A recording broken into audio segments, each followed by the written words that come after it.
मुझे वहाँ मारने की कोशिश करी गई है, मुझे वहाँ फांसी लगाने की कोशिश करी गई है। मेरे शाल को उतार के लड़की का शॉल या चुन्नी उतारना, उसकी कितनी बड़ी आपने उसकी इज्जत पे हाथ डाला है। जब मेरे साथ मार पिटाई हो रही थी तब इस संदीप सिंह ने राष्ट्रगान बजवाया, इसने राष्ट्रगान बजवाया, मैंने नहीं। मैं उल्टा बैठने की कोशिश कर रही थी सो दैट कि राष्ट्रगान का अपमान ना हो। राजनीति करने की कोशिश कर रही है सोनिया धुन, पार्टी का विस्तार करने की कोशिश कर रही है सोनिया धुन, या फिर कुछ अन्य हथकंडे अपनाने की, क्योंकि जनाधार बनाने की कोशिश कर रही है सोनिया धुन और आने वाले 2024 में नारनौल से भी लड़ने वाले। हम 19 तारीख के बाद यू संदीप सिंह बढ़ के दिखा दियो, हम महिलाएं लठ उठाएंगी। कमलेश जी के लिए मैं बिल्कुल बोलना चाहूंगी, आप किसी भी बात से ज्यादा एक महिला हो, किसी पार्टी विशेष से ऊपर आप एक महिला हो और एक महिला होने का हक अदा कीजिए, क्योंकि इन महिलाओं ने ही आपको इस जगह, इस कुर्सी पे बिठाया है। जब वो आदमी मेरे साथ भरी भीड़ में ये करवा सकता है तो आपको लगता है उसने उस लड़की के साथ ये नहीं किया होगा? सियासी पारा तेज है और हरियाणा सरकार के मंत्री के ऊपर काफी गंभीर आरोप है। उसी को लेकर हरियाणा में काफी चर्चा का विषय बना हुआ है, क्योंकि सोनिया धुन एक चेहरा वो निकल कर सामने आया जिसने इस पूरे मामले को उठाया, क्योंकि जहां पर तक आरोप लगाए जा रहे हैं कि सरकार इस मामले को दबाने की कोशिश कर रही है। इसी पर खास चर्चा के लिए हमारे साथ सोनिया धुन मौजूद है। इनसे बातचीत करेंगे कि क्या कुछ आगे तक रहने वाला है और किन किन लोगों को जागरूक करने के लिए सोनिया धुन आगे की रणनीति तय करने वाली है। मैम, बहुत बहुत स्वागत है आपका। धन्यवाद जी। आपने संदीप सिंह का विरोध किया, चर्चाओं में आए, क्योंकि वहां पर जिस प्रकार से देखा जा रहा था कि टीम का गठन भी हो गया, परंतु पुलिस जब जाती है तो पीड़िता से ज्यादा सवाल करती है और संदीप सिंह से नहीं करती है, और इवन उनको बुलाया भी काफी देर के बाद जाता है। तो किस प्रकार देखती है, और उसके बाद भी इतना समय बीत जाने के बाद संदीप सिंह पर कोई कार्रवाई नहीं है? देखिए, मैं एक बात कहूंगी, हम एक ऐसे प्रदेश में जी रहे हैं जिस प्रदेश का मुखिया ये कहता है कि जो पीड़ित है वह अनर्गल बातें करती है, मतलब बकवास बातें करती है। तो आपको क्या लगता है कि जिस प्रदेश का मुखिया ऐसी ऐसी बातें करने लग जाए, उस प्रदेश में पीड़ित को न्याय मिल सकता है? नहीं मिल सकता।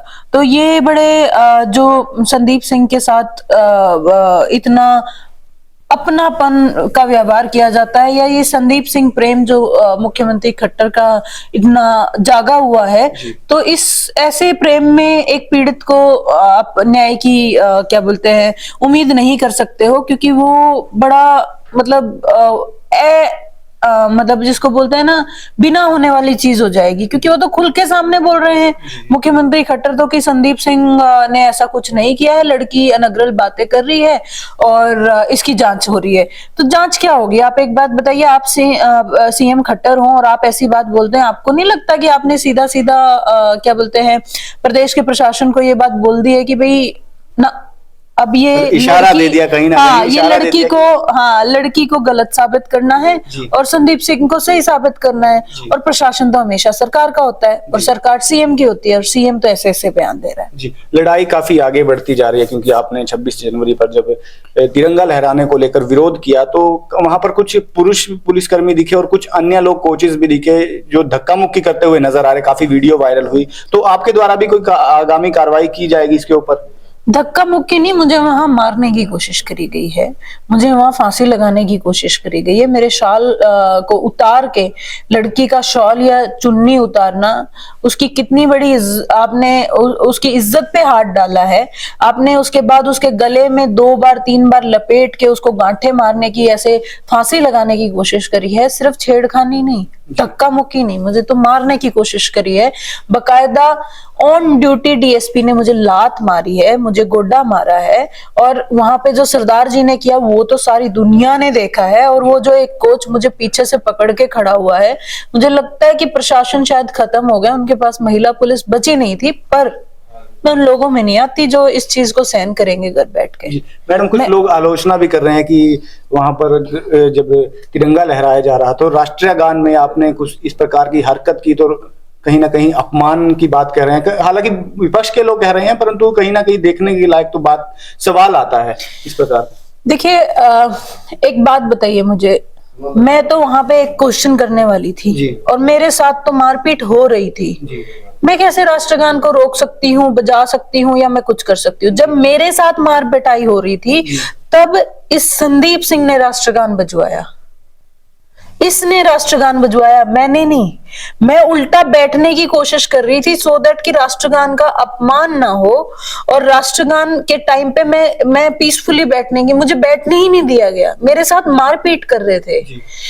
तो मैंने नहीं, अवहेलना इन्होंने की है, और देशद्रोह इन लोगों पे लगना चाहिए, मेरे जैसे लोग पे नहीं।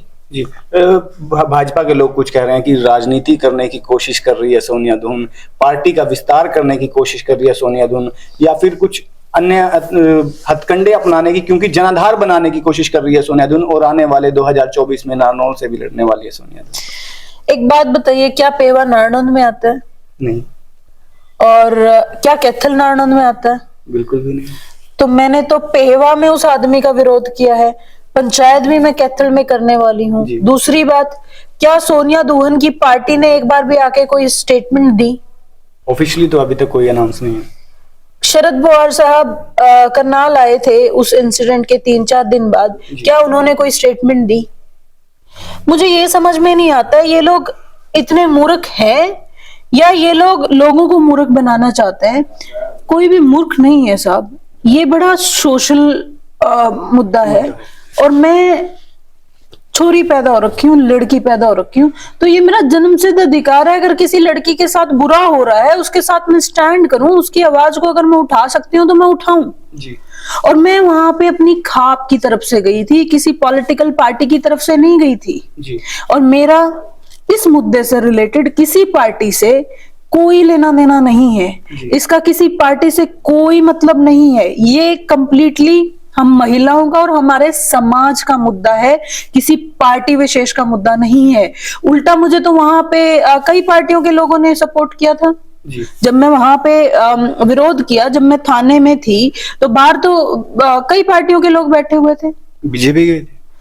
बीजेपी वालों का जमीर जाग जाए तो मैं तो बड़ा ही इस बात के लिए धन्यवाद दूंगी, लेकिन जिस पार्टी के सीएम का जमीर मर जाए, उस पार्टी के लोगों में मुझे नहीं लगता है जमीर बचा होता है। लेकिन मैं सारों से हाथ जोड़ के विनती करूंगी, खासकर बीजेपी वालों से, अगर आप में भी जमीर बाकी है, क्योंकि लड़कियां आपके भी घर में हैं, तो इस मुद्दे को पॉलिटिसाइज ना करें और मुझे आके सपोर्ट करें।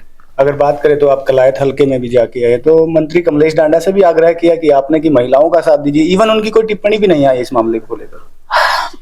मैडम, आप कमलेश जी के लिए मैं बिल्कुल बोलना चाहूंगी, आप किसी भी बात से ज्यादा एक महिला हो जी। किसी पार्टी विशेष से ऊपर आप एक महिला हो, और एक महिला होने का हक अदा कीजिए, क्योंकि इन महिलाओं ने ही आपको इस जगह, इस कुर्सी पे बिठाया है। और अगर ये महिलाओं का ही आप सम्मान नहीं करेंगी तो यही आपको इस कुर्सी से हटा भी देंगी। और कुर्सी तो आती जाती रहती है, पार्टियों की सत्ता तो आती जाती रहती है, लेकिन हमारी इज्जत एक बार अगर चली गई दोबारा नहीं आती है। और आप भी महिला हो, आपके घर में भी बेटियां हैं, और जिस महिला कोच की मैं बात कर रही हूँ वो भी किसी घर की बेटी है। और एक नहीं, उस दिन के बाद से इतने ये केसेस सामने आ रहे हैं, तो प्रदेश में किस तरह की व्यवस्था है। और एक महिला मंत्री, वो भी महिला और बाल कल्याण मंत्री होते हुए आप चुप बैठी हैं, मैं तो ये कह रही हूँ बड़ा निंदनीय है। और मुझे लगता है आपका जमीर मर चुका है। कैसे होगा? महिलाओं बाल कल्याण विभाग उनके पास है और उनकी एक टिप्पणी भी नहीं आती है। तो देखिए, कल्याण तो आपके सामने ही है जी। जब रात चलती है और पब्लिक में 1,500-2 हजार लोगों के बीच में लड़कियों के शॉल और चुन्नियां उतरने लग जाएं, तो कौन सा कल्याण हो रहा है आप लोगों को पता है। और ये दिन दूर नहीं है भाई साहब जब गली में चलती हुई लड़की की चुन्नी उतरने लग जाएगी, क्योंकि ये तो पता है सबको कि संदीप सिंह को अगर खट्टर बचा सकता है तो बीजेपी के किसी भी आदमी को बचाएगा जी। तो बड़ा हमें इकट्ठा होकर लड़ने की जरूरत है। हम कोई भी मुद्दा बाद में कर सकते हैं, कोई भी राजनीति बाद में कर सकते हैं, लेकिन जी हमारी इज्जत से ऊपर कुछ नहीं है। और कहीं पे भी इस बात में प्लीज पॉलिटिक्स ना करें। 19 तारीख को होने वाली महापंचायत में क्या कुछ फैसले लिए जाएंगे? क्योंकि नारनौल में आपने बाइकआउट करके एंट्री बैन कर दी है, तो कैथल में क्या कुछ प्रारूप तैयार किया? यहाँ पे भी हम एंट्री बैन करेंगे, और उसके बाद जिस तरीके से जो लड़ाई का जो अगला स्टेप है वो डिसाइड करेंगे। और यहाँ पे बिल्कुल शरेआम 19 तारीख के बाद यू संदीप सिंह बढ़ के दिखा दियो, हम महिलाएं लठ उठाएंगी। जी।